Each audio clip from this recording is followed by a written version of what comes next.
Hey guys, what's up? We are here in Logic and we are just going to get kind of immediately started now on answering some of the questions that have been coming at me and looking at um, building out future base, right? So the first question that has been kind of reoccurring has just been making the drop in future base one so thick and getting your saws right. And yeah, we'll just kind of jump right into that. From just kind of my experience with things, the number one important factor in your drop here is going to be coming from some tender loving care done to your sub base. The sub base is going to be the foundation that you're going to like build everything off of in your drop for the most part, or at least kind of mix to in terms of levels. And so it's just going to be really important that we set the stage for that really well. And then you'll notice as we go on and we layer the saws in on our base and some of our other lower pads, that is what's going to really make things sound just thick, large, very loud, if you will. It's going to be the strategic layering and leveling of each kind of element together. So the first thing that I wanted to get started with here, just kind of walking you guys through how I do my sub. And just real quick, the stuff that I'm going to show you in these videos, this is exactly how I do things, or very dang near close to exact how I do things, okay? So what I kind of want these videos to serve is I'll have this kind of empty template here that I will go through the process showing you how I do it from scratch. And then I can always, if you guys want me to, I can take some time, I can open up a finished product, and then I can just kind of show you how all of this still is in all my other products and kind of how it looks and how it all comes to be, to come together to kind of make the song too. So for the sake of kind of teaching some of this stuff though, or showing you, I'm just going to use an empty project here and just kind of use very small amounts of audio here that we'll record in to kind of show you what I've been doing. And then if we need to see a finished product, I can always go open one. And you guys can leave in the comments below, what track you would like to see kind of the skeletal work behind. So again, back to our sub, that's going to be the most important thing. The way I get started with my sub for my drops. First off, I create a track for my sub. I'm going to use Falcon here for my sine wave that's coming through for my sub. I just have it on pure sub here. I've tweaked a few little things, kind of like some of the modulation on that preset. It's got it like chorusing back and forth. I got rid of that, took a little bit of the distortion off because I just want it nice and smooth. But you can also use, let me open it up here. You can also use Serum. Serum's really popular nowadays. If you just go into bass over here, you can do like subby bass or whatever. Where is it? Sub right there. To kind of get started, if you do this, I would just instantly pull both of these up to octave 0 and then on your step editor or keyboard, play kind of those lower notes. Excuse me. So to get started here, this is the sub that I'm going to be using. And what I'm going to do first and foremost is I'm just going to record in some sub information. I'm just going to do open C to get kind of the first one down. And I'm playing the second C here on my MIDI keyboard. So I'm up on the second octave. Frequency of this note, I have mapped, and I'll post a picture or something for you guys to see, but I have mapped on my keyboard actually, like all the frequencies from the bottom note here, from that low A on the keyboard, up to 1 octave above middle C, just because knowing those frequencies really helps kind of understand where sub bass needs to live and then where bass needs to live. Okay. I'm getting sidetracked already. Another disclosure. These videos are probably going to get kind of long, like compared to other short, sweet tutorials out there on YouTube. This will probably not be like that. So if you guys are sitting down to join me on these videos, they'll probably run a little bit, 20 to 30 minutes or so. But I hope they're really helpful. And as always, if you have any questions or you need me to elaborate on anything, just leave that in the comments. I'm planning on trying to do at least 2 of these videos a week here for a little bit, given that time allows for it. So I just recorded in my sub note here. And I'm just going to kind of pull it out a little longer for the sake of demonstrating this. But if we were in starting to build my drop, a lot of times at this point I'd have like the 4 chords that I'd have, which I guess we could go make those really quick. 136 tempo, that's good for future bass. So let's just go like C down to G, A, and F for a nice little like sub progression. If this is really loud, just can turn that down a little bit. That's what we're going to move into next. I don't mean to blow out your headphones or your monitors if you're listening, but okay, so I got a little chord progression here. So first thing I do on my Logic channel is I install or I drop on the gain plugin.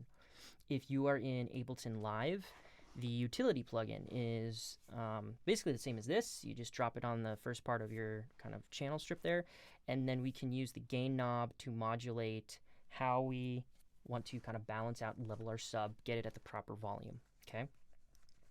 Next thing I put on my chain here is an EQ.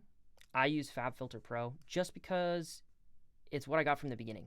You know, if you're really, really serious about making really tight sounding music, you need to get the tools that you feel will make that most comfortable and easy for you to accomplish.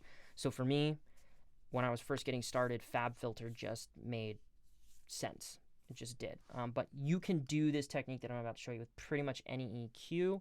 I'm pretty sure it's going to be within the ballpark of a safe realm of leveling this. So for your sub here, we're just going to get it turned down so that the peak of this wave here does absolutely not cross this 0 threshold of my EQ. Okay, this is one, providing us lots of headroom, but 2, it's also ensuring that I am aware, kind of in the engineering part of making music, that I'm aware that my sub is at a certain level, and it really, truly is going to be the loudest element in my drop when we go back to like a frequency analyzer, like spectrum analysis, you know, of audio. And so making sure that I know that my loudest element doesn't even go over this 0. I don't really care about my meters down over here in Logic. Making sure that it doesn't go over the 0, I am confident and aware that from here on out, everything else that I bring in their EQ, as long as it's not going over 0 either and it's staying slightly below, I'm going to be really good in my balance, and it'll be so much easier to make solid choices on how I want to make elements louder using distortion or saturation or something without just bumping up the volume and throwing everything off of really good leveling in my mixing. So I'm playing through my sub, I turn this down, and right here I'm under 0, so I'd know I'd be safe there, okay? If you want to go one step further, you can take your VU meter and you can calibrate it to negative 18 dB, and then just turn your sub down to where it would be at 0 here, okay? So on my VU meter, I'm still about 4 dB too loud for peaking at what would be 0 on the VU meter, calibrated at negative 18 dB. So I'll just pull that down, negative 14 on the gain here, basically right there. So over here in FabFilter, if I go in a little bit closer, get a little bit more accurate representation, yeah, it's about a dB under their 0. So that's one, that's good headroom, and 2, now I know I'm safe. This will be the loudest element in my drop, and I can make sure that my sub is heard as I am, well, not necessarily heard, but still audible to a degree as I start adding other elements like my kick and my saws, which that brings me to kind of part 2 here of making this kind of thick layering. Once you have your sub in and it's balanced, we can record in some saws. I can absolutely do a tutorial, more in-depth tutorial on how to, I'm just going to load initial preset here, just that. But I can absolutely do more tutorials on how to like build out sounds, design them with your synth. But for the sake of kind of keeping this about the thickness of the drop topic, I'm just going to go ahead and build a really fast standard saw here. Both my oscillators on, voices up to max. There we go. I'm going to pull up my gain on my channel because that's just how I start, and my EQ. And I already have a little bit of a low shelf there. But I'm going to play chords now really quick. This could be loud. I'm sorry if it is. I'm just going to play an C chord, and then I'm going to be using this gain. That was really loud, and turning it down. Okay. So then I'm gonna bring my saw up right there. It's nice. If you wanted to bypass the whole gain plugin that I have in there too, I'm gonna turn this off really quick. It won't be loud again, but you can also do it from Serum. Start playing your chord in Serum here, and then just turn the master volume up in the synth to where you're right around that 0. Okay, and we'll go right up about 29. That looked good. Okay, so these, honestly, staying in check, you know, using your EQ and gain knob there to kind of level things, this is going to help you so much with hearing how to layer things in your drop to keep them thick. And it'll take so much guesswork out of the mixing, because you know if I've got everything leveled right, and if I need something to be a little louder, it's not necessarily a matter of turning it up. You can simply saturate certain frequency spectrum points in your saws or something to make them shine more and make people think that they're louder, but they're still in perfect level with your sub, and that's what will make it seem thick. So first thing I'm going to do here, let's just record in some chords here for this, and I'm just going to follow the chord pattern here for the sub.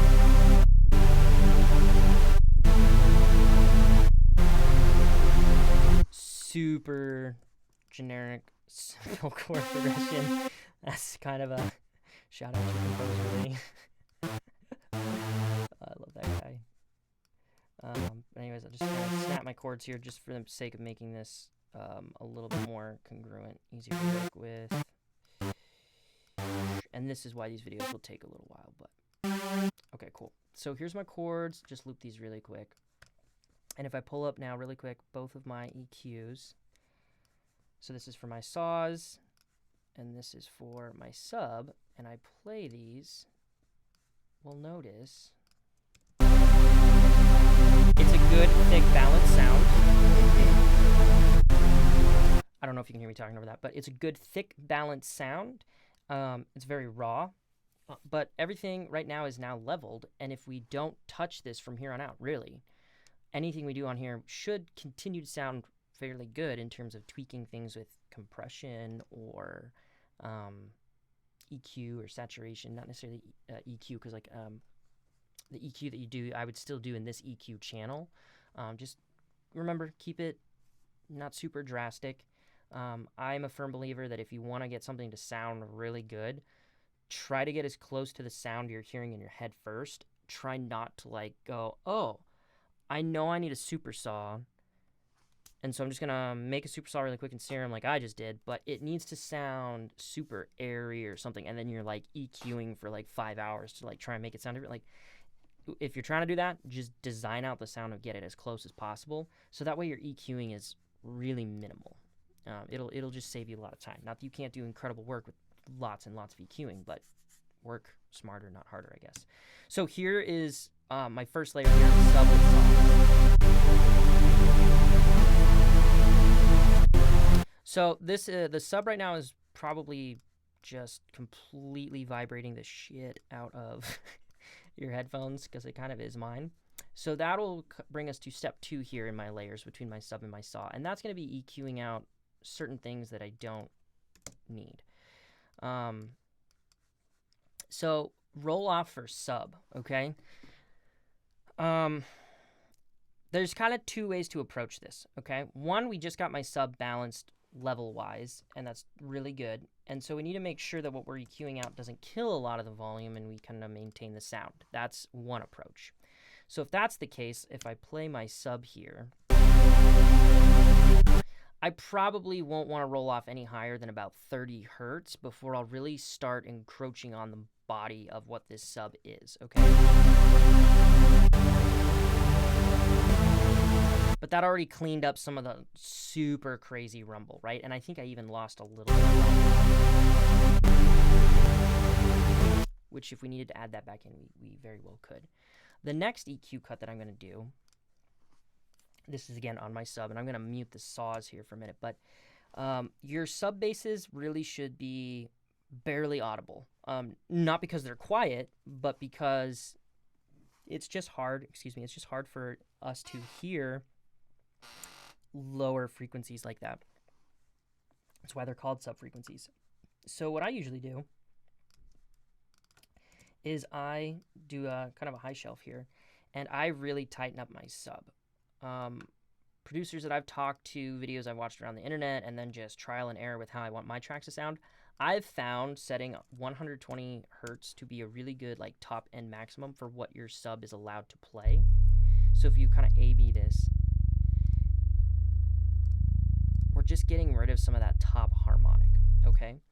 I've read articles where like really big like festival level like audio systems, their sub like crossover will be at like 100, where they go from their subs up, or like club systems it'll be like, you know, where their sub crossover their mains, it'll be like 100. So sometimes people will engineer specifically for that, so your EQ would look like this. It's a really tight EQ. If you're trying to mix really tight and yet really loud, this would bring us to our second option of how to EQ, because leaving it at about 30 and 120, I would say would be good for just kind of really good general quality, you know, uncompressed kind of audio EQing, you know, because this won't handle a lot of compression because there's so much information really down below 40. But your other option here, if you're trying to mix really loud, you want your track to be really loud and still really clean, the other option would be absolutely set this at 100 and then set your roll off up at 40. Okay, but we're going to watch something. When I set it up at 40, I am really getting rid of a lot of those frequencies that you absolutely only feel, okay?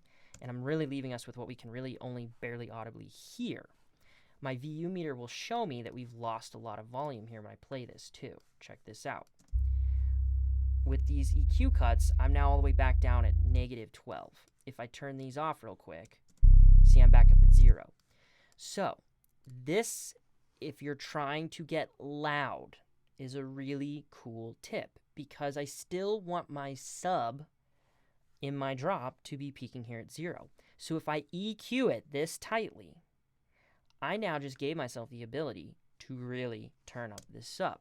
So I go back over to my gain, and I'll start feeding it until I'm peaking up at 0, which, strangely enough, is going to be adding almost all of the volume back in. Look at that, I'm down at -2.5, okay?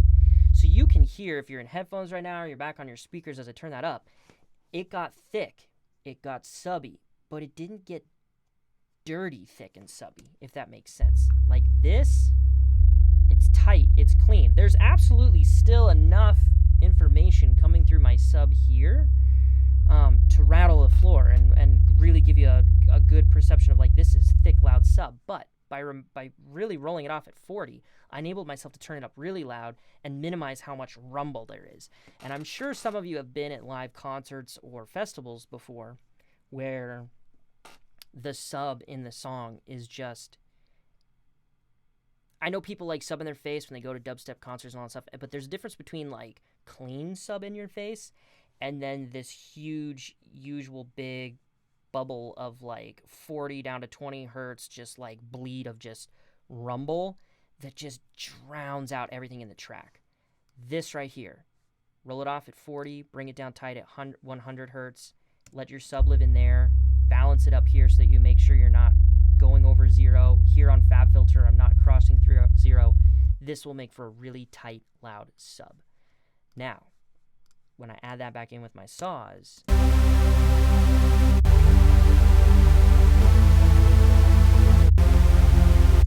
my sub definitely sounds and feels a lot louder than my saws, but we remember here, I guess I could turn it up very slightly because my sub now is kind of ever so mildly, if we remember back, the EQ is basically there.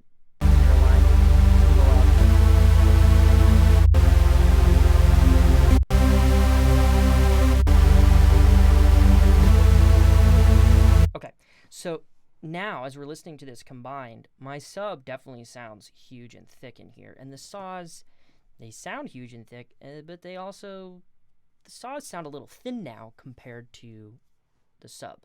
At least to my ears, they do. And how can we thicken that out? Well, we thicken that out with, again, kind of how we EQ here on my saws. And we're thinking of using these two EQs between my sub and my saws as a really nice way to kind of fuse and blend the sound of the sub coming up the frequency spectrum here into my saws. So what I do is I typically grab 48 dB per octave here, negative 30, or whoops, sorry, Q of 1, negative 30. I grab a little roll off here, and I would bring this up. I'd start around 100, and then I'm going to play around with my Q, and I'm just going to kind of blend this.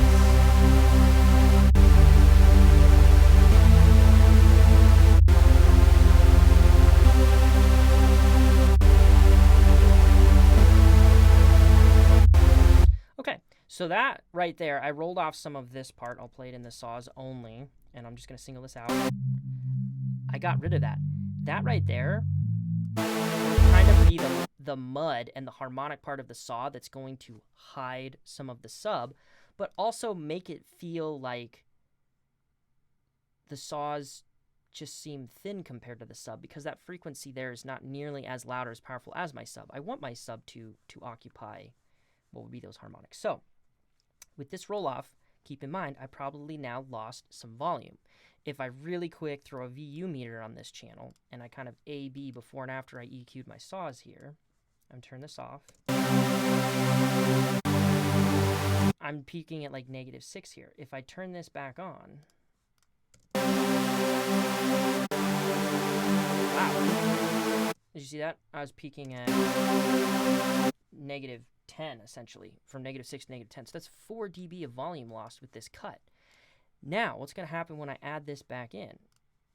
I come up here to my gain.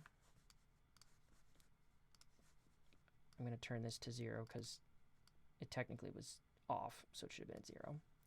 And now let's bring this back up to where it's at -6.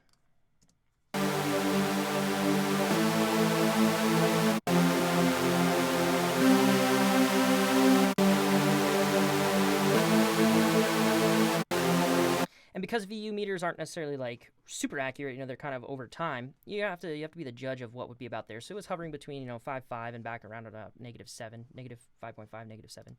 So that would tell me it averaged out about 6. So now, with that EQ done, and then remaking sure I leveled it, listen to this sound now.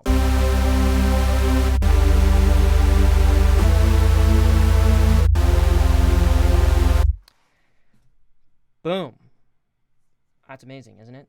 Like, thick, super thick. And then if you wanted to make, you know, if you want to make those saws a little spicier, come in here. Oh, look, you see like the top part of this, the part that's going to make this sound bright and really saw-like, you know, it's a little lower. It's not even touching 0. Let's bring it up.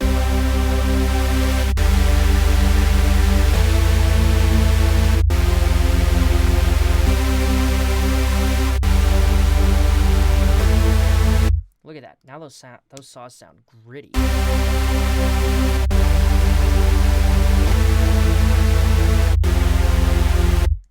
I like it. I like it a lot.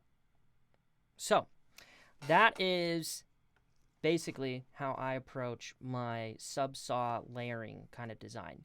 The last and final technique that I'll show you here really quick, we're going to create another instance of a software instrument here. And for the sake of trying not to use so many instrumental plugins here, we'll keep it congruent. Let's just use Serum. Okay. Get that out of there. Kind of bugs me.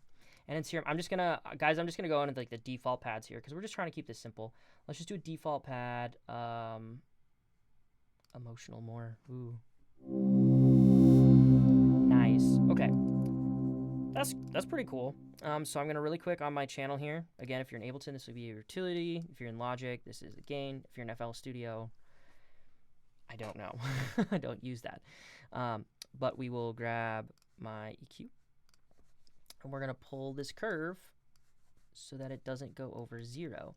And I'm, for the sake of just being quick, going to copy my MIDI here because everything's gonna pretty much copy. I'm gonna copy my pad down. And I'm going to get ready to just start pulling this.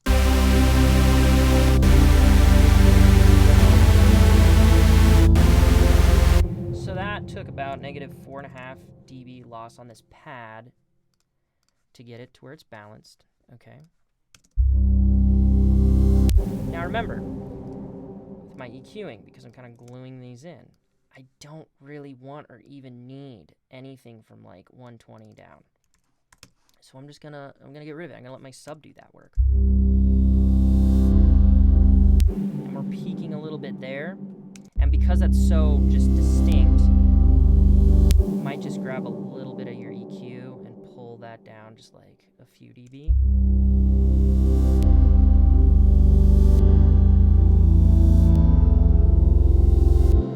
Turn my sub off.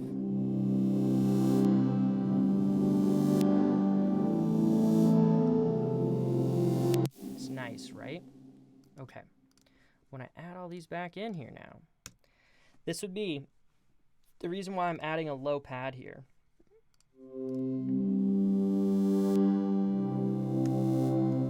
Is to, one, bring out the warmth of the saws. That's a style that I like. If you add pads in kind of in that frequency range of like just above the saw, or just above the bass but just below the saws, it really helps, one, thicken it out but kind of warm it up. If you just do your sub with the saws, they'll sound real gritty, real cold, real harsh. That's fine. You can use that. If you need your song to sound that way, do it. If you need it to sound real warm, thick, kind of wide, really emotional, add a pad in between, and play it. You know, the octave that I'm at here is really just like C2 to C3. Yeah, I'm kind of in that just below middle C range for these chords, okay?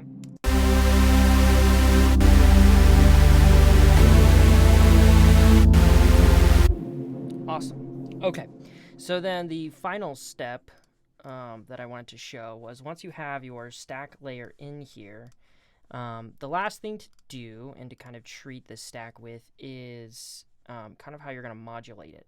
And in my opinion, and kind of how I do things, try to do your saws, your pad, and your sub, try to modulate them all together to maintain them keeping thick. Now, that's not a rule.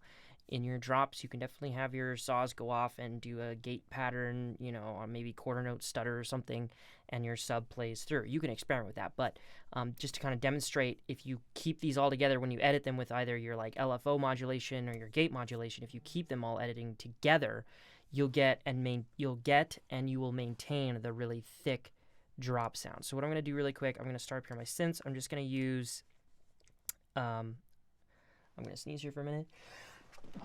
Whew, okay. I'm just going to use LFO tool, and we'll just go to 8 notes to really make this kind of show what I'm doing here. So I'll single out my saws really quick.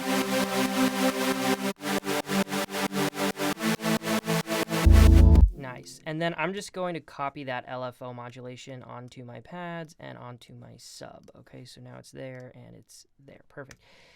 And what you'll get here when I play it is a modulation.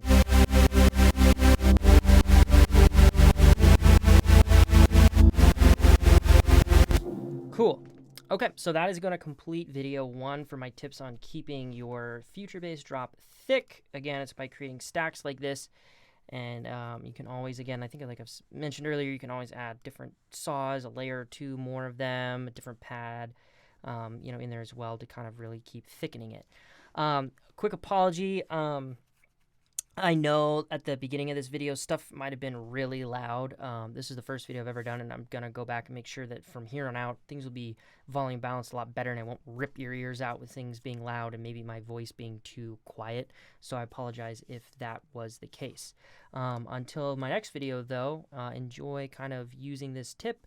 Remember, it all comes from the importance of just leveling, balancing, and rechecking to make sure everything stays leveled and balanced when you're building in your mix. All right.